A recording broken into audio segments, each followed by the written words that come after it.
അപ്പോൾ പിന്നെ മൗത്ത് പബ്ലിസിറ്റിയോടെ ഒരു 2-3 ദിവസം കൊണ്ട് പെട്ടെന്ന് ആൾ കൂടാൻ തുടങ്ങി.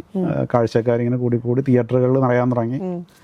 ഇപ്പോൾ കേരളത്തിലാണെങ്കിലും ഇപ്പോൾ ഈ ആദ്യത്തെ വെള്ളിയാഴ്ച എനിക്ക് തോന്നുന്നു തീരെ ആൾ കുറവായിരുന്നു. പക്ഷെ കണ്ടിറങ്ങിയവരുടെ അഭിപ്രായം അത് കോമഡി, ഫുള്ള് കോമഡിയാണ്. ചിരി എന്ന് വെച്ച് കഴിഞ്ഞാൽ ആദ്യം മുതൽ അവസാനം വരെ ചിരിയാണ് പടം. എനിക്ക് തോന്നുന്നു ഇത്ര നാള് ഒത്തിരി നാളായെന്നുണ്ട് നമ്മൾ ഇതുപോലെ തിയേറ്ററിലിരുന്ന് പൊട്ടിച്ചിരിച്ച് ഒരു പടം കാണുന്നത്. ചിരി മാത്രമല്ല, ശരിക്കും പറഞ്ഞ ഒരു ഹൊറർ കോമഡി അങ്ങനെ ഒരു ജോണറാണ് പടത്തിൻ്റെ. ഹൊറർ എന്ന് വെച്ച് കഴിഞ്ഞാൽ അത്ര വലിയ ഹൊററൊന്നുമില്ല പടത്തിൽ. അതുമാത്രമല്ല, അവസാനത്തിലേക്ക് അടുക്കും തോറും നമുക്ക് എന്താ പറയുന്നത്, ഭയങ്കരമായിട്ട് ഫീൽ ചെയ്യുന്ന വലിയൊരു മെസ്സേജ് പാസ് ചെയ്യുന്നൊരു സിനിമയാണത്. പ്രത്യേകിച്ച് സ്ത്രീകൾ ഉറപ്പായിട്ടും കാണേണ്ട എല്ലാ വിഭാഗത്തിലുള്ള ആൾക്കാരും.